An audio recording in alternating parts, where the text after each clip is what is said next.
One of the features of this fourth industrial revolution is that it doesn't change what we are doing, but it changes us. We need a different economic model that will allow us to meet the basic needs of every human on the planet, and that will be focused not on growth per se, but on maximizing human well-being. We have energy technologies that can power our civilization, but how do we get it and implement it at the scale we need at a price that people around the world can afford? If we're able to do something to transform cities, to make them more efficient, then the impact can be huge. We can use asset tracking, we can use IT, we can use 3D printing to decouple growth from the resource constraints we have. The question of adding quality to quantity, it's really about a diverse, safe, healthy, and just world with clean air, clean water, clean energy. Together we are fighting to preserve our fragile climate from irreversible damage and devastation of unthinkable proportions. The prediction of 5 million jobs lost by 2020 to technology is serious, but the main question is, how will we define work? How will we share the wealth? How can you have a doctor that really knows a lot about data? How can you have a biologist that knows about medicine? We have to create a space that enables people to think freely, to think divergent thoughts, to think creative thoughts. We really need a new education or new training. We're working with A World in Motion and First Robotics, trying to encourage students from 3rd grade all the way up through the end of high school to pursue science, math, and different technologies. It's this ability of digital technology to change outcomes, to truly empower people that can create a more equitable growth. Fourth industrial revolution has the potential to make inequalities visible and to make them less acceptable in the future. I was the first person in the world to be able to voluntarily move my legs while stepping in a robot. The cure will be possible if enough of the right people have the will to make it happen. We're seeing this incredibly exciting convergence of genome editing, DNA sequencing.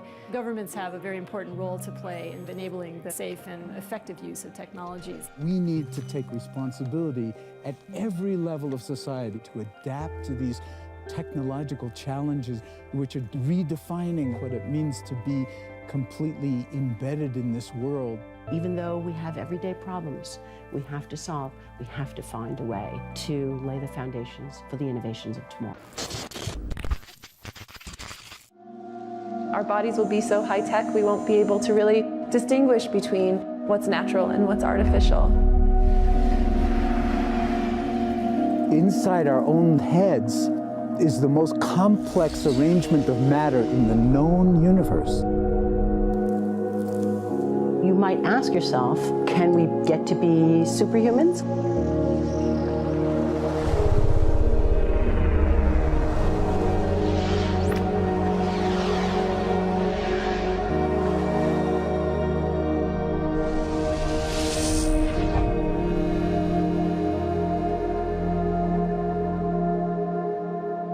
The original Industrial Revolution was driven by the discovery that you could use steam engines to do all kinds of interesting things. But that was followed by additional revolutions for electricity and computers and communications technology.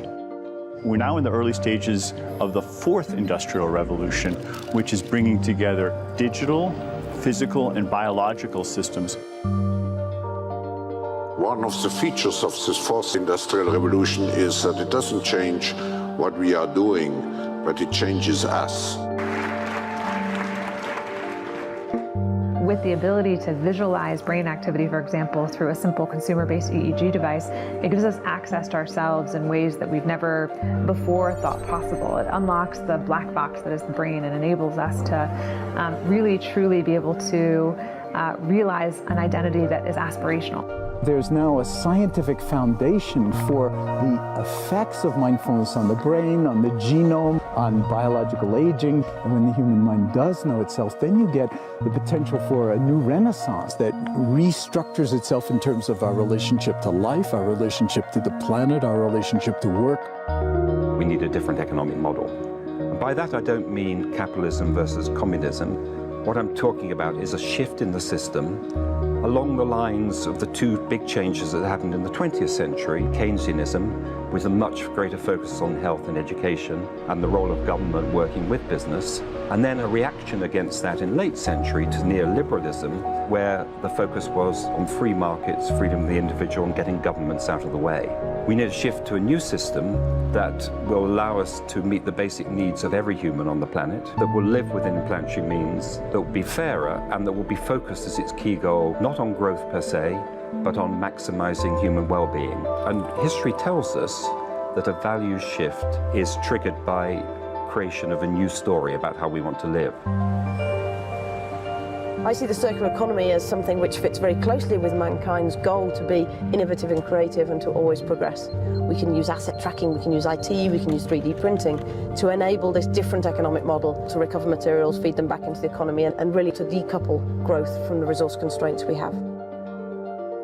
The reason we live in cities is not different today than it was 10,000 years ago. Even if we have got networks connecting us, we still want to have places where we meet in person. So this means the place where we work and the place where we live are much closer to each other, a city where we don't need to have big supply chains in order to produce things, where many things can be sourced locally thanks to 3D printing and robotics.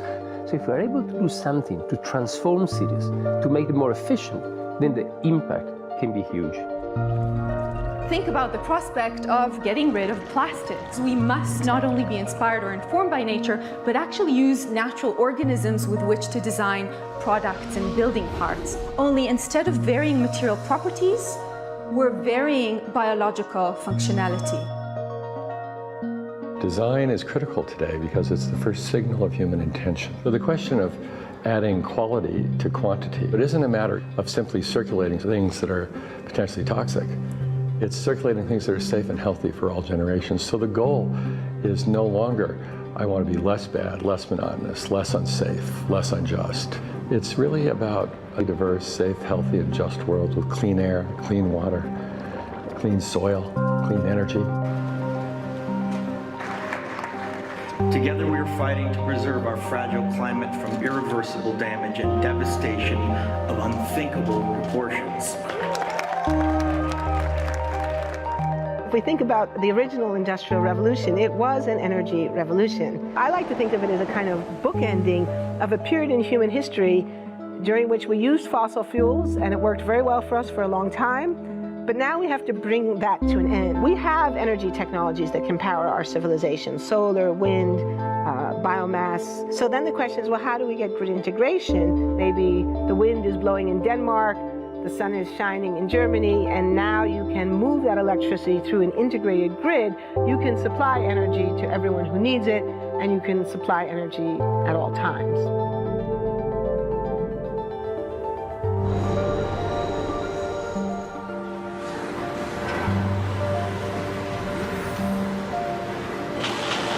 Walking around, you do see different stuff as far as like the body marriage line. They use a lot of things that help them lift up and move things to the car. You just sit there and, you know, program something, and it has its own set mind to go ahead and do everything. And then as humans, we just come in and take the extra steps to help the technology.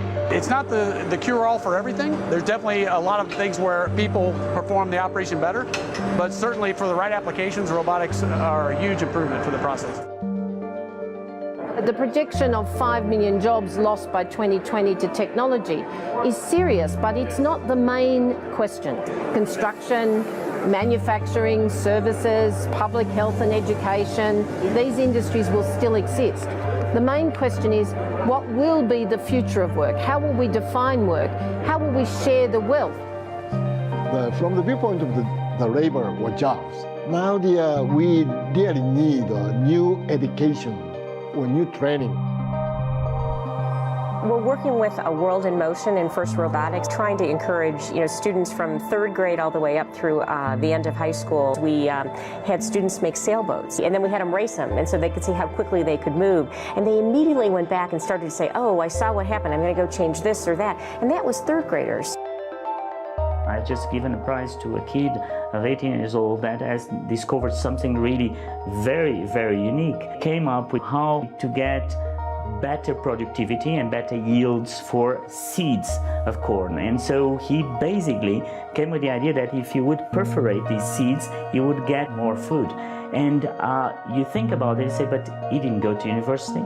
So how does he get all that knowledge? And he told me, I mean, I've been watching YouTube since the age of 12, and I'm so interested that I've seen everything about it. I've read everything about it. The world is really open to learning. The thing is, how do you give the incentive to your kids to do that? It's this ability of digital technology to change outcomes, to truly empower people all over the world that can create a more equitable growth, because I think the world needs that. Fourth industrial revolution has the potential to make inequalities visible and to make them less acceptable in the future, and hopefully to gather and garner political support to take the necessary decision to reduce the gap. Humans have always been using tools, but because of the recent advances in technology, we're beginning to have machines that can augment us in all sorts of interesting ways. I was the first person in the world to be able to voluntarily move my legs while stepping in a robot by exciting the nervous system using electrical stimulators directly onto the spine. We believe that a cure will be possible if enough of the right people have the will to fast-track a cure for paralysis.